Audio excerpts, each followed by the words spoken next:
جس کا مردہ اور سوکھا ہوا جسم چیونٹیاں گھسیٹ کر اپنے بل میں لے جا رہی تھیں۔ ایسے یگانہ روزگار شخص کی تقلید کیسے ممکن ہے جس کے لیے اردو ایک درگاہ تھی، محاورے مجاور اور انشائیہ متولی؟ میں روزنامچے کی مثالیں تلاش کرتا ہوا اردو نثر کے ایک ضخیم انتخاب کے بار الٹتا ہوں۔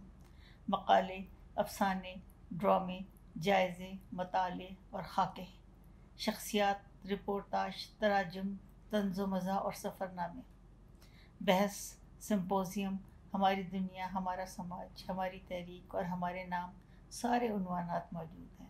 ایک نہیں تو روزنامچے کا عنوان موجود نہیں۔ مایوسی ہوئی کہ مثال نہیں ملی۔ میں ذہن پر زور دیتا ہوں، کچھ روزنامچے یاد آئے جو دوسرے یا تیسرے درجے کے رسالوں میں کبھی پڑھے تھے، یاد دھندلی اور نامکمل، تاثر واضح اور مکمل۔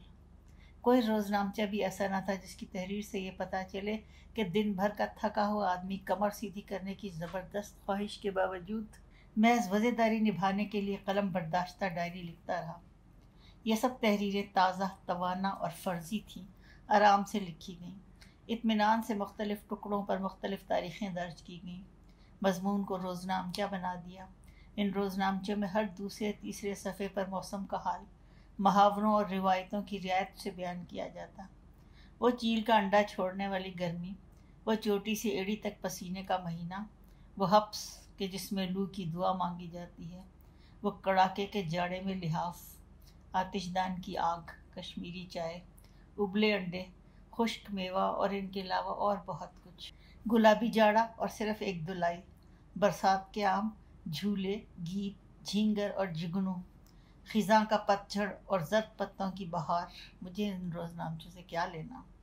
یادداشت کہ جس خانے سے یہ برآمد ہوئے تھے اس سے بھی پچھلے خانے میں نے واپس رکھ دیا۔ روزنامچہ نگاری کی کوئی اچھی مثال نہ تھی۔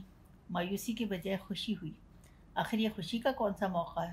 میں نے غور کیا اور نیت کے تہ خانے میں اتر کر دیکھا، وہاں شہرت اور کامیابی کی خواہش چھپی ہوئی تھی۔ تلبیس، ابلیس، اردو ادب میں روزنامچہ نگاری کے صنف بڑی غریب ہے۔ میدان خالی نظر آیا، ناموری کے امکانات اسی قدر روشن نظر آئے۔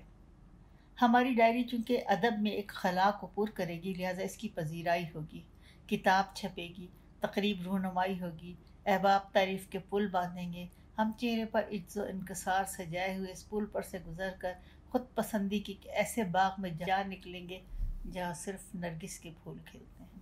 فارسی میں ڈائری کو دفتر خاطرات روزانہ کہتے ہیں۔ دل کا غبار جس دن ورق پر منتقل کر دیا وہی اس دن کی ڈائری، چند اوراق جمع ہو جائیں تو وہی ان دنوں کا دفتر۔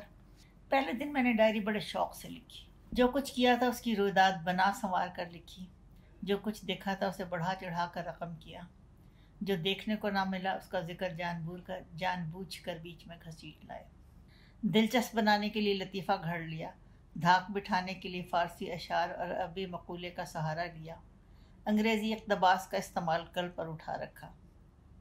پہلے دن کی طویل داستان سرائی کی وجہ سے دوسرے دن کے لیے خیالات کا توڑا پڑ گیا، نہ کوئی واقعہ ہی واقع ہوا، ڈائری کا صفحہ خالی رہ گیا۔ تیسرے دن بہت مصروف اور تھک گیا، آدھی رات کے وقت لکھنا چاہا مگر اس خیال سے اونگ آ گئی کہ نیا دن شروع ہو چکا ہے، اب جان مارنے کا کیا فائدہ، صبح ہوگی تو لکھ لیں گے، تاریخ پچھلی ڈال لیں گے۔ تیسرے دن جب دوسرے دن کی ڈائری لکھی تو وہ باسی اور بے معنی لگی۔ چوتھے دن پھر عہد کو تازہ کیا اور جی لگا کر کئی ورق سیاہ کیے۔ جوں توں کر کے 4 ہفتے گزرے اور تمام تکلفات دھرے کے دھرے رہ گئے۔ اب ڈائری اس نہج پر لکھی جانے لگی جس کے ہم اہل تھے۔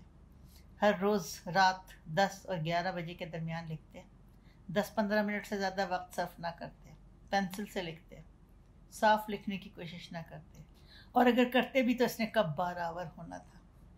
خط شکستہ اور مختصر نویسی کو ملا کر کوئی نیا خط ایجاد کر لیا تھا۔ شعر یاد آیا تو صرف پہلا لفظ لکھ کر لکیر کھینچتے تھے، با محاورہ لکھنے کی کسے فرصت تھی، بس روزمرہ کافی سمجھا تھا۔ مکمل بات تو بڑا وقت چاہتی ہے، لہذا اختصار سے درج کرتے، اور گاہے اختصار کی جگہ صرف اشارے سے کام لیتے۔ جہاں انشاء کی فکر نہ ہو وہاں املا کی پرواہ کون کرتا ہے۔ ربط بگڑا، میری انشاء کا غلط املا ہوا، 6 ماہ یوں ہی گزر گیا۔ 200 صفحے کی مجلد کاپی بھر گئی۔ سوچا کہ اب اس پر ایک ناقدانہ نظر ڈال کر دیکھا جائے کہ بات بنی کہ نہیں بنی۔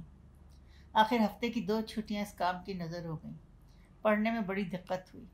اپنا لکھا ہوا تھا اس لیے کسی سے شکایت کیا کرتے ذکر تک نہ کیا۔ گاہے یہ سمجھنے میں بھی دقت ہوئی کہ اس بات یا ایسی باتوں کو ڈائری کی صورت محفوظ کرنے کا کیا فائدہ۔ یہ دیکھ کر بھی رونا آیا کہ غیر ضروری معاملات پر بڑی خامہ فرسائی کی ہے اور ضروری باتوں کی صرف تاریخ اور وقت درج ہے۔ مولانا محمد حسین آزاد کے تجربے کی تائید۔ مولانا نے ایران کے سفر کے دوران جو ڈائری لکھی اس میں پہلے ہر بات لکھتے چلے گئے اور کچھ عرصے بعد اس طرح کے مختصر اندراج کو کافی سمجھا۔ شیراز سے روانگی 10 نومبر 1885۔ اصفہان میں آمد 25 نومبر۔ قیام صرف 5 روز۔ تہران میں آمد 10 دسمبر۔ قیام تقریباً 3 مہینے۔ مولانا کی 4 ماہ میں یہ حالت ہو گئی تھی۔ میرا قیام 4 سال کا ہے اور میں کوئی مولانا بھی نہیں ہوں۔ صرف ایک بات مشترک ہے، وہ بھی نوکری کے واسطے ایران کے سفر پر نکلے تھے اور میں بھی نوکری کے سلسلے میں یہاں آیا ہوں۔ ہم دونوں کی نوکری کی نوعیت میں البتہ تھوڑا بہت فرق ہے۔ سنا ہے ان کے فرائض میں کسی کے لیے خفیہ روز نامچہ لکھنا شامل تھا۔ میری حالت یہ ہے کہ صرف اپنے شوق کی خاطر لکھنا ہے، کوئی مجبوری ہے نہ کسی کا زور۔ اس کے باوجود یادداشت رکھنا مشکل ہو گیا ہے۔ یہ بات 6 ماہ کی خفت اور خواری کے بعد سمجھ میں آئی کہ اردو ادب میں روز نامچہ کیوں کمیاب بلکہ نایاب ہے۔ باب پنجم، بزم آرائی اور ہنگامہ آرائی۔ رمضان کا مہینہ آیا، دبے پاؤں اور بڑی خاموشی کے ساتھ، اس مہمان کی طرح جو نا وقت آمد کی وجہ سے خود اپنے آپ سے شرمندہ ہو۔ نہ دفتروں کے اوقات کار تبدیل ہوئے، نہ بازاروں میں کوئی اہتمام دیکھنے میں آیا، نہ احترام رمضان کی سرکاری اپیل، نہ فضائل رمضان پر اخبار کا ضمیمہ، نہ دن کو ٹھیلوں پر کھجوریں بیچنے والے، نہ سے پہر کو جا بجا اینٹیں جوڑ کر عارضی چولہے پر کڑھائی چڑھانے والے، نہ تام گاہوں کی در بندی ہوئی، نہ ان کے دروازے پر پردے ڈالے گئے۔ ٹوپیوں کی فروخت بڑھی، نہ تسبیح رولنے والوں کی تعداد میں اضافہ ہوا۔ حد تو یہ ہے کہ سحر و افطار کی خبر لانے والے سائرن نے بھی چپ سادھ لی۔ میں نے ماہ رمضان کو اتنی خاموشی سے آتے ہوئے پہلے کبھی نہیں دیکھا۔ شعبان کے آخری جمعے کے روز نمازیوں میں سحر و افطار کا گوشوارہ تقسیم ہوا۔ پاکستانی مدرسے میں ہفتہ واری نماز ادا کرنے والوں کی مختصر جماعت کے لیے چھپائی کا انتظام کون کرتا؟ بس ہاتھ سے لکھا اور مشین نے فوٹو کاپیاں بنا دیں۔ اس گوشوارے میں نماز تراویح کا وقت بھی درج ہے۔ حسب دستور تراویح پڑھانے کے لیے حافظ صاحب پاکستان سے آئے ہیں۔ اس دفعہ ان کے آنے میں کچھ دقت پڑی اور دیر ہو گئی۔ کہنے لگے میرے گھر والے پریشان تھے، منع کرتے تھے، ان کا خیال تھا کہ تہران میں حالات بڑے خراب ہیں۔ آج مجھے آئے ہوئے 2 دن ہو گئے ہیں، دیکھنے میں یہاں سب کچھ ٹھیک ٹھاک نظر آتے ہیں۔ اتنے میں دور سے ایک دھماکے کی آواز آئی۔ کسی نے کہا جناب من، دیکھنے اور سننے میں بہت فرق ہوتا ہے۔ حافظ صاحب یہ سن کر خاموش ہو گئے۔ پاکستان میں رمضان کی آمد کا اثر ملک کی سیاست پر براہ راست پڑتا ہے۔ سیاسی سرگرمیاں ٹھنڈی پڑ جاتی ہیں، جلوس چلتے چلتے تھم جاتے ہیں، احتجاج ملتوی ہو جاتا ہے۔ رمضان اور سیاست کے اس باہمی تعلق کا ایک واقعہ مجھے یاد آ رہا ہے۔ گورنر مغربی پاکستان مشورت کر رہے تھے۔ صورت حال کا جائزہ لینے کے بعد ایک افسر نے کہا، یہ نئی پارٹی بنانے والے موقع ناز شناس اور بے مہارت لوگ ہیں۔ رمضان سے 4-5 ہفتہ پہلے جو سیاسی پارٹی بنائی جائے گی اس کا زور رمضان شروع ہوتے ہی ٹوٹ جائے گا۔ نہ تنظیمی دورے ہو سکیں گے، نہ جلسہ جلوس کے لیے لوگوں کو آمادہ کیا جا سکے گا۔ پھر عید آ جائے گی جس کا سرور ہفتہ 10 دن تک باقی رہتا ہے۔ لوگ تعطیل اور تفریح کے موڈ میں ہوتے ہیں، لہٰذا یہ نئی پارٹی ملک گیر کنونشن اور کافی خرچہ کرنے کے بعد عید تک واپس اس مقام پر پہنچ جائے گی جہاں سے چلی تھی۔ جناب والا، یہ نئی پارٹی والے آغاز میں ہی ایک غلط چال چل رہے ہیں، یہ بازی ہار جائیں گے۔ ریٹائرڈ جنرل محمد موسیٰ یہ ماہرانہ رائے سن کر بڑے متاثر اور مطمئن ہوئے۔ میٹنگ برخاست ہو گئی، مسئلہ گویا خود بخود حل ہو گیا۔ 2-4 دن کے بعد پتہ چلا کہ پاکستان پیپلز پارٹی کا یوم تاسیس چند ہفتوں کے لیے ملتوی کر دیا گیا ہے۔ اندر کی باتیں بھی کتنی آسانی سے باہر نکل جاتی ہیں۔ بعض اوقات جو شخص خبر لے کر اندر آتا ہے وہی باہر جا کر مخبری کر دیتا ہے۔ چت بھی میری، پٹ بھی میری۔ خیال تھا کہ رمضان کی آمد کی وجہ سے حالات سدھر جائیں گے، تہران میں زندگی معمول کے مطابق بسر ہوگی۔ لوگ نماز روزے میں لگ جائیں گے، تراویح اور شبینہ کی وجہ سے کسی اور کام کے لیے فرصت ہوگی نہ ہمت، توجہ بڑھ جائے گی، سیاست پس منظر میں چلی جائے گی، احتجاج موقوف ہوگا اور مظاہرے منسوخ۔ یہ چھوٹی چھوٹی ٹکڑیاں جو اچانک گلیوں سے نکل کر کسی بڑی سڑک پر آ جاتی ہیں، یہ چوک میں کہیں سے یکایک نمودار ہونے والا 100-200 آدمیوں کا گروہ، یہ چھوٹے چھوٹے سے جلوس جو گاہے تہران یونیورسٹی کی طرف خاموشی سے جاتے ہوئے نظر آتے ہیں، اب مہینہ بھر چھٹی منائیں گے اور جو کچھ ہونا ہے وہ عید الفطر کے بعد ہوگا۔ میں بھی ان لوگوں کا ہم خیال تھا اور میری رائے محض اس لیے معتبر سمجھی جاتی تھی کہ صاحب ضلع کی حیثیت سے مجھے بلوے اور غوغا کا تھوڑا بہت تجربہ تھا۔ یہ پاکستانی تجربہ ایرانی حالات کے تجزیے کے لیے اتنا کارآمد ثابت نہ ہوا جتنا میرا خیال تھا۔ ہم سب اور ہمارے سارے اندازے غلط نکلے۔ شہنشاہ کے خلاف جو محدود اور کمزور سی تحریک چل رہی تھی، وہ ماہ رمضان میں دن بدن زور پکڑتی چلی گئی۔ اثر کا دائرہ بڑھتا چلا گیا، شامل ہونے والوں کی تعداد میں دن دونا رات چوگنا اضافہ ہوتا گیا۔ خاموش مظاہروں کی زبان کھل گئی۔ وہ لوگ جو پہلے ان مظاہروں کو تہران یونیورسٹی اور قوم کے ایک مدرسے کا احتجاج سمجھ کر دور سے دیکھ رہے تھے، انہیں احساس ہوا کہ یہ ساری قوم اور سارے ملک کا معاملہ ہے، لہٰذا وہ گھروں میں دبک کر بیٹھے رہنے اور تماشا دیکھنے کے بجائے اس احتجاج میں شامل ہو گئے۔ ہزاروں نہیں بلکہ لاکھوں کی تعداد میں لوگ گھروں سے نکل کر سڑکوں پر آ گئے۔ یہ سب کچھ اتنی تیزی سے ہوا کہ انتظامیہ حیران رہ گئی۔ مقامی اور بین الاقوامی دباؤ کے تحت تھوڑی بہت مخالفت برداشت کرنے کی جو قوت انتظامیہ نے پچھلے چند ماہ میں پیدا کی تھی، وہ صورت حال کا مقابلہ کرنے کے لیے کم پڑ گئی۔ انتظامیہ کے رویے میں سختی آ گئی، مظاہرین کا رویہ بھی بدل گیا، بھاگنے کے بجائے گرفتاریاں دینے لگے۔ آنسو گیس چھوڑی گئی تو منتشر ہونے سے انکار کر دیا۔ کہنے لگے اس گیس سے ہمیں کیا فرق پڑتا ہے، ہمارے آنسوؤں کا تار ایک طویل مدت سے بندھا ہوا ہے۔ آگ لگی، سینما، بینک، ہوٹل اور دفاتر جلے، گولی چلی، لوگ بڑی تعداد میں مرنے لگے۔ زخمیوں کا تعاقب کرتے ہوئے انتظامیہ جوتوں سمیت تہران اور کرمان کی مساجد میں داخل ہو گئی۔ بے ادبی کے اس واقعے کے بعد فوجی فل بوٹ کی دھمک صاف سنائی دینے لگی۔ دیکھتے ہی دیکھتے کئی شہروں میں مارشل لا لگ گیا۔ نجف آباد، شاہ رضا، ہمایوں شہر اور اصفہان کو نصف جہان کہتے ہیں، وہاں مارشل لا لگا تو گویا دنیا بھر میں جگہ جگہ لگ گیا۔ ایک دوست مجھ سے اظہار ہمدردی کرنے لگے۔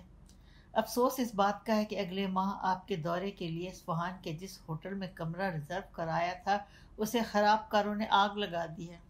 شاہ عباس ہوٹل کی عمارت نادر اور تاریخی ہے، اس میں داخل ہوں تو ایسا لگتا ہے جیسے صفوی عہد کا سنہرا دور واپس آ گیا ہے۔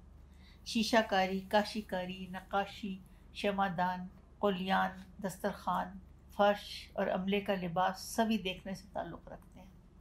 یہ مظاہرین کتنے ہنر دشمن، غارت گر، تہذیب سوز اور وحشی ہیں۔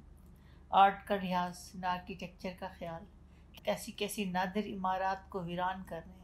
ہجوم نے کبھی اور کسی ملک میں باشعور اور باذوق ہونے کا ثبوت نہیں دیا۔ رضا شاہ بھی بحث میں شامل ہو گئے، ان کا اپنا نقطہ نظر ہے۔ لوگوں سے کہنے لگے کہ سیاہ سرخ کے اتحاد سے خبردار رہنا۔ سیاہ سے ان کی مراد وہ روحانیون ہیں جو عام طور پر سیاہ چوغا پہنتے ہیں اور سبک سیاہ پگڑی کو سر پر سیدھا رکھنے کے بجائے ماتھے پر ذرا پیچھے سرکا لیتے ہیں۔ سرخ سے مراد وہ نوجوان ہیں جو اشتراکی روس کو ارض مقدس کا درجہ دیتے ہیں اور خونی انقلاب کے بغیر انہیں کسی طرح راضی کرنا ناممکن ہے۔ شہنشاہ نے اپنی خدمات گنوائیں۔ اے غافلو، اے ناشکرو، آنکھیں کھولو، دیکھو میں کون ہوں۔ کیا تم بالکل اندھے ہو گئے ہو؟ تمہیں یہ بھی دکھائی نہیں دیتا کہ میں نے تمہارے لیے کیا کیا کچھ کیا ہے؟ میں ایران کا نو معمار ہوں، یہ لوگ خراب کار ہیں۔ میں ایران کو تمدن بزرگ کی طرف لے جانا چاہتا ہوں۔ یہ دو کوڑی کے لوگ تمہیں وحشت بزرگ کے سوا اور کچھ نہیں دے سکتے۔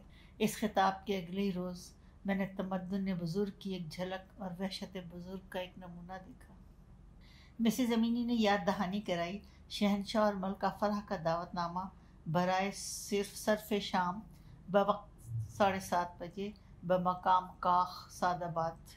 میں نے مسز امینی سے کہا، ایک سٹاف کار میں تو میں اور عذرا جائیں گے، مگر شہنشاہ جو تحائف دیں گے ان کی بار برداری کی لیے دوسری موٹر کار درکار ہوگی۔ مسز امینی نے کہا ایسے موقع پر کوئی تحفہ نہیں دیا جاتا۔ میں نے کہا ابن خلدون نے لکھا ہے کہ نوشیروان کے ایک امیر کے یہاں تقریب تھی، چاندی کے خوانوں اور سونے کے پیالوں میں کھانا آیا، خوان کو 4 لونڈیاں اٹھا کر لاتی تھیں اور 4 آدمی ایک خوان پر بیٹھ جاتے تھے۔ کھانا ختم ہونے کے بعد وہی 4 آدمی خوان، پیالوں اور لونڈیوں کو اپنے ہمراہ گھر لے جاتے تھے۔ وہ تو محض ایک درباری کی سخاوت تھی۔ ظاہر ہے کہ شہنشاہ کے یہاں تو اس سے کہیں زیادہ تحائف ملیں گے۔ میں ابن خلدون کی بات کا اعتبار کروں یا تمہاری بات مانوں؟ موٹر محل کے صدر دروازے کے پاس ذرا آہستہ ہوئی۔ حفاظتی عملے کے ایک فرد نے سواریوں کی جھلک دیکھی اور اندر جانے کے لیے اشارہ کیا۔ یہ دوہرے بدن کا آدمی جس کے سر پر فوجی ملاحوں کی طرح چھوٹے چھوٹے بال ہیں، بلکہ سامنے سے وہ بھی غائب ہیں، شکل شناسی کا ماہر شمار ہوتا ہے۔ اہم سرکاری تقریبات کے موقع پر دروازے کے قریب 5-6 آدمیوں کے ساتھ کھڑا ہوتا ہے، اور جہاں دوسرے فہرستوں، دعوتی رقوں اور شناخت ناموں کی ایک پڑتال میں الجھے رہتے ہیں، یہ صرف اپنی نظر اور اپنے حافظے سے کام لیتا ہے۔ موٹر ایک پہاڑی راستے پر اونچے اونچے درختوں کے جھنڈ سے ہوتی ہوئی ایک ڈھلان پر جا کر رک گئی۔ اس احاطے میں محل کے علاوہ کئی ولا بنے ہوئے ہیں۔ ہم دونوں موٹر سے اتر کر نشیب میں واقع مادر ملکہ یعنی بیوہ رضا خان اور والدہ رضا شاہ کے سفید رنگ ولا کی طرف روانہ ہوئے۔ کوئی 100 گز کا فاصلہ ہوگا، جس سے آدھا راستہ ایک لمبی میز کے ساتھ ساتھ چلتے ہوئے طے کیا۔ میز کے اوپر فوج کے اعلیٰ افسروں کی طرح دار ٹوپیاں بڑے قرینے سے قطار اندر قطار رکھی ہوئی ہیں۔ خاکستری رنگ کی چھجے والی ٹوپیاں جن پر نشان دولت زرتار سے کڑھا ہوا ہے، پہلی 2 قطاروں میں رکھی ہوئی ہیں، اور تعداد میں بحریہ اور فضائیہ کی ٹوپیوں سے زیادہ ہیں۔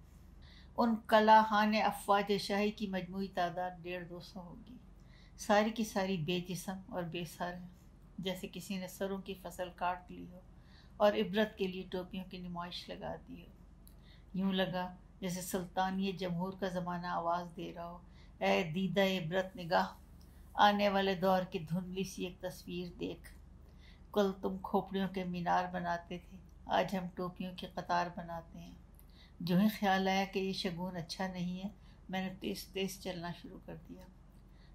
بعض مقامات ایسے ہوتے ہیں جہاں سے جلدی گزر جانے کا حکم۔ ولا کے برآمدے میں شاہی خاندان کے لیے صوفے رکھے ہوئے ہیں۔ سامنے سبزہ زار میں ایک کھلا سٹیج بنا ہوا ہے۔ مہمان پائیں باغ میں ٹولیاں بنائے کھڑے ہیں۔ روشنی کا انتظام ایسا ہے کہ وہ براہ راست صرف پیڑوں اور پودوں، کیاریوں اور جھاڑیوں، روشوں اور فواروں پر پڑ رہی ہیں۔ روشن پیڑوں کا پتا پتا علیحدہ دکھائی دیتا ہے، مگر ان سے 100 گز پیچھے اسی جنگل کے گرانڈیل پیڑ افق پر سیاہ لکیروں اور دھبوں سے زیادہ اور کوئی شناخت نہیں رکھتے۔ باغ کا وہ حصہ جو مہمانوں اور بوفے کے میزوں کے لیے مختص ہیں، وہاں پیش از پیش اتنا اجالا ہے جتنا چاندنی رات کو۔ خواتین کے چمکیلے اور بھڑکیلے لباس مدھم روشنی میں دیکھنے والوں کو صوفیانہ لگ رہے ہیں۔ سیاہ ڈنر جیکٹ والے مہمان آپ اپنا سایہ بن گئے ہیں۔ میری کالی اچکن نے اندھیرے کے ساتھ ساز باز کر لی ہے۔ دور سے دیکھنے والوں کو یوں لگتا ہے جیسے گھٹنوں سے ٹخنوں تک کیٹی کی سفید براق شلوار کے پائچے آپ سے آپ باغ میں ٹہل رہے ہوں۔ محل کے باغ میں بہت سے خوش لباس مہمان جمع ہیں۔ وقتی طور پر ان سب کا رابطہ اس دنیا سے ٹوٹ چکا ہے جو محل کی دیوار کے باہر واقع ہے۔ کیسا احتجاج، کہاں کی ہڑتال، کون سا جلوس، کیسی آنسو گیس، کس کی گولی اور کس کی لاش۔ جہاں کہیں مردوں کی ٹولی ہے وہاں جملہ بازی اور لطیفہ بازی ہو رہی ہے۔ بوجھل فضا کو وقتی طور پر بھلانے کی شعوری کوشش کا سفارتی انداز۔ جہاں عورتیں جمع ہیں وہاں خسر پھسر ہو رہی ہے، دل کا غبار نکالا جا رہا ہے، گھریلو اطلاعات کا تبادلہ ہو رہا ہے۔ ایسی ایک گروہ میں ایک ایرانی ایڈمرل کی بیوی نے بچوں کی تعداد، عمر، تعلیم اور خاوند کا عہدہ پوچھنے کے بعد عذرا سے سوال کیا، کیا پاکستانی شوہر بھی ایرانی شوہروں کی طرح ہتھ چھٹ ہوتے ہیں؟ جواب سن کر بڑی حسرت سے کہا، یہ پاکستانی عورتیں بھی کتنی خوش نصیب ہیں۔ یہاں بیوی کو مارنا پیٹنا مردانگی کی علامت اور خصلت سمجھی جاتی ہے، اس لیے نیچے سے لے کر اوپر تک ہر طبقے میں اس کا رواج ہے، کہیں کم کہیں زیادہ۔ خانم، آپ سے کیا چھپانا، میرا ہمسر بڑا اچھا آدمی ہے مگر ہے تو آدمی۔ ایک زمانے میں کبھی کبھار مار پیٹ پر اتر آتا تھا، اب چونکہ بڑی عمر کا ہو گیا اس لیے مارتا نہیں، صرف مارنے کی دھمکی دیتا ہے۔ افطاری کے کوئی آثار نظر نہیں آئے۔ افطار کا کسی کو تردد ہی نہیں، اب تو وہ 8-10 منٹ جو اور دوسرے 4 فقہ کے درمیان حائل ہیں انہیں گزرے ہوئے بھی دیر ہو چکی ہے۔ بالآخر کہیں سے 2-4 بیر تشتریاں لیے ہوئے نمودار ہوئے اور 500 مہمانوں کو جو باغ میں 4 سو پھیلے ہوئے ہیں دور ہی سے سلام کر رہے ہیں۔ معلوم نہیں تشتری میں کیا ہے، کھجور یا مشروب؟ میں نے بھی روزہ بھی نہیں کھولا کہ یہ اڑن تشتریاں نظروں میں غائب ہو گئیں، اور خدا خدا کر کے خود خدمتی ڈنر شروع ہوا۔ جن میزوں پر کھانا چنا ہوا ہے وہاں سے بھیڑ چھٹنے کا نام نہیں لیتی۔ عذرا بہت دیر سے پلیٹ ہاتھ میں لیے کھڑی ہیں مگر ان کی باری نہیں آئی۔ یہ لوگ جو میزوں کے گرد جمع ہیں بڑے مہذب ہیں، جس کسی کو شائستگی سیکھنی ہو وہ ان کی حرکات و سکنات اور نشست و برخاست پر نظر رکھے۔ ان میں سے بہت سو نے تکلفات اور تشریفات کی باقاعدہ تعلیم حاصل کی ہے۔ اس وقت وہ اپنے علم کا عملی مظاہرہ کر رہے ہیں اور روزہ داروں کے صبر کا امتحان بھی لے رہے ہیں۔ صحت سے 2 چمچ قریبی ڈش سے اپنی پلیٹ میں ڈالنے کے بعد سر اٹھاتے ہیں اور ہمراہی سے پہلے مسکراہٹ اور پھر 1-2 جملوں کا تبادلہ کرنے کے بعد دوبارہ میز پر جھک جاتے ہیں۔ چستی، چالاکی، جلدی اور تیز دستی کے برعکس کام کرنے کے جتنے بھی دھیمے، ڈھیلے، نرم اور سست رویے ہوتے ہیں وہ سب کھانے کی میز کے گردا گرد دیکھنے میں آ رہے ہیں۔ عجیب لوگ ہیں جو اس انہماک سے آئین معاشرت کی پابندی میں مبتلا ہیں۔ ہمارے ہمسائے ہو کر بھی ہم سے سبق نہیں لیتے کہ آئین معاشرت ہو یا آئین دولت، اسے بلا وجہ اور بار بار کس طرح نظریہ ضرورت کے تحت توڑا جاتا ہے۔ نظریہ ضرورت کی رعایت سے پاکستان واقعی ایک نظریاتی ریاست ہے۔ کھانا کھانے کے لیے 8-8 10-10 آدمیوں کے لیے علیحدہ علیحدہ میزیں لگی ہوئی ہیں۔ جب تک ہم دونوں کھانا لے کر اپنی میز تک پہنچے ہمارا روزہ 8 پیرا ہو چکا تھا۔ کھانے کی میز پر بیٹھے ہوئے ایک دوست نے پلیٹ کی طرف دیکھا اور پوچھا، کیا آپ نے سرو کے پاس باربیکیو کا انتظام دیکھا ہے؟ وہاں سالم ہرن آگ پر بھونا جا رہا ہے۔ میری پلیٹ میں دہی اور زرشک پلاؤ ہے۔ میں نے جس میز سے کھانا لیا اس کا بھی پوری طرح جائزہ نہیں لیا، چہ جائے کہ میں سرو و صنوبر کے جھنڈ میں ہرنوں کی ڈار تلاش کرتا پھرتا۔ شاہی دعوت ہے، ظاہر پر تکلف ہوگی۔ میں احترام رمضان کی خاطر اس تکلف کی تفصیلات میں جانے سے انکار کرتا ہوں۔ اسٹیج پر روشنی ہوئی اور تفریحی پروگرام شروع ہو گیا۔ خواتین کے ایک طائفے نے جو یورپ سے آیا ہے گانا سنایا۔ اس کے بعد 2-4 مغربی ساز بجانے والے آئے، پھر ایک جادوگر نے تماشا دکھایا۔ آخر میں ایک ہندوستانی بازیگر آیا، گلابی پگڑ باندھے، گلے میں ہار ڈالے، مہاراجوں کا سا بہروپ بنائے۔ میں نے دیکھتے ہی پہچان لیا۔ 2-4 سال پہلے سے ٹوکیو کے ایک تماشا گھر میں دیکھا تھا۔ میں نے ساتھیوں کو بتایا، یہ شخص بلب کے سامنے دونوں ہاتھ کی انگلیوں اور مٹھیوں کو یوں گڑمٹ کرے گا کہ ان کے سائے سے سامنے پردے پر عالمی لیڈروں کی تصویریں بن جائیں گی۔ ڈیگال کی تصویر پر غور کرنا وہ اس کا شاہکار ہے۔ تماشا گر نے اپنا کام دکھایا۔ سفید پردے پر مشہور آدمیوں کے سیاہی مائل خاکے بنتے بگڑتے رہے۔ داد دینے والے کبھی تماشا گر کو داد دیتے، کبھی صاحب تصویر کو۔ چارلی چپلن واہ واہ، مارلن منرو آہ آہ، خروشیف خاموشی، کینیڈی تالی، ڈیگال تالیاں، شہنشاہ ایران بہت سالی تالیاں اور بہت دیر تک تالیاں۔ لوگ جس کا کھاتے ہیں اسی کا گاتے ہیں۔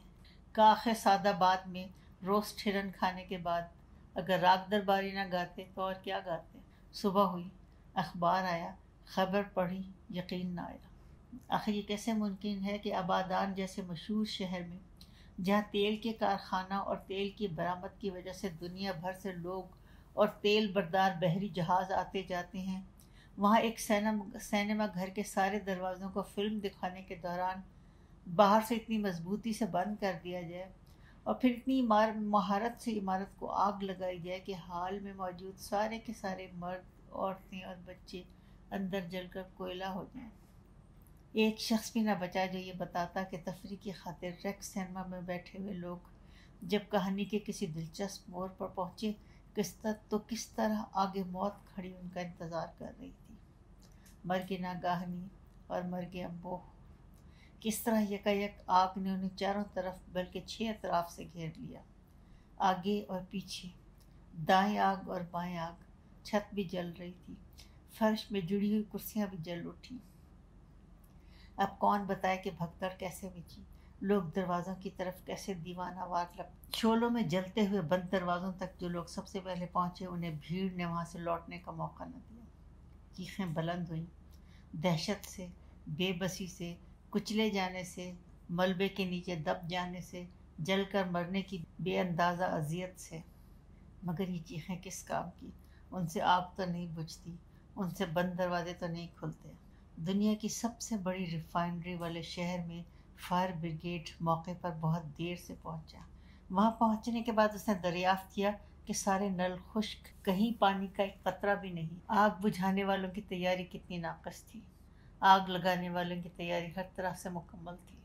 اخبار لکھتا ہے کہ ریکس سینما میں تقریباً 400 تماشائی جل کر خاک ہو گئے۔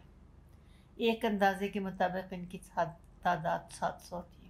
ایک تحریر میں کل تعداد 1006 بیان کی گئی ہے۔ کوٹ: آپ کہہ دیجئے کہ میرا رب ان کا شمار خوب صحیح جانتا ہے، ان کے شمار کو بہت قلیل لوگ جانتے ہیں۔ ان کوٹ۔ میں نے ایک تصویر دیکھی، جلے ہوئے ہال کا ڈھانچہ، جلی ہوئی کرسیوں کے فریم، گری ہوئی چھت کا ملبہ۔ میں نے ایک تصویر اور دیکھی، ریتلے میدان میں کوئلے کی ڈھیریاں لگی ہوئی ہیں، کوئلے کی ہر ڈھیری ایک جلا ہوا جسم ہے۔ فلم کا شو شروع ہونے سے پہلے وہ ایک زندہ جسم تھا، کپڑے پہنے ہوئے ہوں گے، بنا سنورا ہوگا، شاید اس نے خوشبو بھی لگائی ہو، تاہم اس وقت وہ بے جان، بے لباس، مسخ شدہ سیاہ لاشا ہے۔ لوگ اس کے پاس ناک پر رومال رکھے کھڑے ہیں۔ جس وقت خوش پوشاک شاہی مہمان سعد آباد محل میں داخل ہو رہے تھے، اس وقت یہ تماشائی خوش وقتی کی تلاش میں ریکس سینما میں داخل ہونے کے لیے ٹکٹ خرید رہے ہوں گے۔ جب تہران میں محل کے باغ میں باربیکیو کے لیے آگ دہکائی گئی ہوگی، اس وقت آبادان میں ریکس سینما کو آگ لگائی جا رہی ہوگی۔ ادھر سالم مگر ذبح کیے ہوئے ہرن تھے، ادھر زندہ اور جیتے جاگتے انسان۔ جب محل میں بھارتی بازیگر پردے پر بڑے بڑے آدمیوں کے سیاہ خاکے بنا رہا تھا، اس وقت تک عام آدمی سینما میں جل کر کوئلہ ہو چکے ہوں گے۔ اپنے معمولات میں مصروف لوگوں کو اگر ہر لمحہ یہ پتہ چلتا رہے کہ اس وقت دنیا میں کہاں کہاں ظلم توڑا جا رہا ہے، کیسا کیسا ستم ہو رہا ہے، کمزور کے ساتھ کتنی بے رحمی اور زبردستی ہو رہی ہے، تو جینا حرام ہو جائے۔ 3 دن ہو گئے ہیں، جہاں جاؤ لوگ اسی واقعے پر گفتگو کرتے ہوئے ملیں گے۔ آخر اس کا ذمہ دار کون ہے؟ سرکار کا اشارہ انتہا پسند مذہبی حلقوں کی طرف ہے۔ لوگوں کا اس بات پر اتفاق ہے کہ یہ کام سرکار کی سرپرستی اور نگرانی میں کیا گیا ہے۔ البتہ اس پر اتفاق نہیں کہ یہ کون سے سرکاری ادارے کی کارستانی ہے، فوج، ساواک یا سول انتظامیہ۔ دفتر میں بحث جاری ہے۔ عملے کے ایک ایرانی رکن نے کہا حادثہ ہے، شارٹ سرکٹ کی وجہ سے ہوا ہوگا۔ سننے والا ترک کارکن جو ایسے حالات پر تبصرہ کرنے میں بڑا محتاط ہے، زچ ہو کر بولا، ہم اتنے سادہ اور بھولے بھالے بھی نہیں کہ حادثے اور سازش میں تمیز نہ کر سکیں۔ موقع غنیمت جانتے ہوئے ایک پاکستانی نے اس پر گرہ لگائی، اور ہم اتنے ناسمجھ اور بیوقوف بھی نہیں کہ بے رحم سیاست اور شارٹ سرکٹ میں فرق نہ کر سکیں۔